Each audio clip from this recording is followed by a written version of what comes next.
In order to understand the significance of real ninja weapons, we have to examine the ninja phenomenon itself. Despite the romantic idea created by mass culture about ninjas, they in fact weren't warriors with a severe code of honor. On the contrary, they cared only for the results. We may even say that they were some sort of Japanese James Bonds. Ninjas were mainly spies and saboteurs, and therefore used refined methods of conspiracy and, of course, awesome weapons. So today we'll be showing you 10 deadly ninja weapons. Let's get it on. Ninjato. This sword is also known as ninja-ken or shinobi katana. Although everybody knows about the Japanese katana, the swords of ninjas were actually called ninjato, and they were smaller in size and more compact in form. Given the lack of resources, very rarely ninjato swords were the work of just one blacksmith, and were usually just shortened, modernized katana swords. Ninjas used to cut and sharpen the long and uncomfortable samurai weapons, so they would have the right shape and form. Usually the ninjato sword had either a straight blade or a hardly curved one, and was used for fast and cutting attacks. Fukiya. This is a Japanese blowgun used to fire poison darts. The typical ninja fukiya was just 20 inches long and was used from a close distance, mainly because the effective range was narrow. In modern Japan, fukiya is considered to be an archery sport. Kusari Fundo. The combination of a length of chain, kusari, with a weight, fundo, attached to each end of the chain, helped ninjas to defend against their enemies. When using a ninjato sword was impractical. Ninjas used to twist the kusari fundo in front of them, or to strike forward with the heavy weight, holding the weapon by the chain. Kusari Gama. Take the best of the kusari fundo and put a sharp sickle at the end, and you've got yourself an awesome kusari gama. When used in a fight, ninjas could block an enemy's attack with the chain and the weight, and then take a hit using the sickle. Tekokage.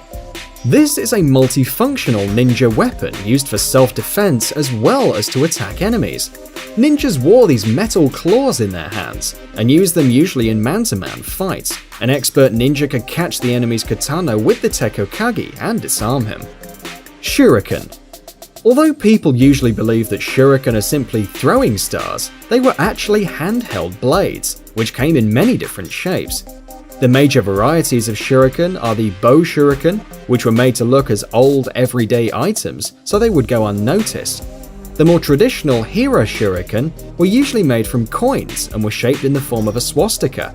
Oddly enough, they were shaped like that not for religious or political reasons, but merely because this way they were better in combat. In the field, shuriken were perfect to neutralize non-protected enemies from a long range. Metsubushi. This is a ninja blinding powder, which was usually kept in special containers, such as walnuts or eggs. Metsubushi were made from many different and irritating substances, such as ashes, ground up pepper, mud, or even fine ground glass. Kakute. Usually, ninjas wore these kind of rings on the middle finger, with the spikes hidden inside the hand, in order to attack the enemies by surprise. Sometimes the spikes were poisoned. Using the kakute when in close range, a ninja could wound his enemy mortally. Shikumizu. When ninjas needed to disguise as a traveling monk, they surely would have used a shikumizu to get the look right. We're talking about a sword hidden in a bamboo. The difference between shikumizu and katanas or ninjato swords is the lack of a tsuba, or a hilt, which made them perfect to carry without arousing suspicion. Consequently, a ninja that had perfectly mastered the Iaido martial art could strike his opponent by surprise in an incredibly fast and lethal manner. Sai.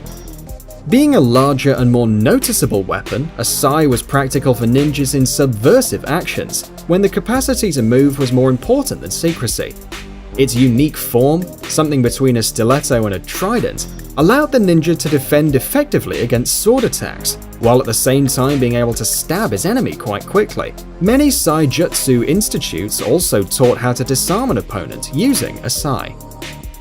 Tanto. Although ninjas expressed scorn for the samurai culture and customs, they were quite impressed by their ritual dagger tanto. Being a compact sword, it certainly didn't look like a murder weapon, and therefore didn't arouse any suspicion.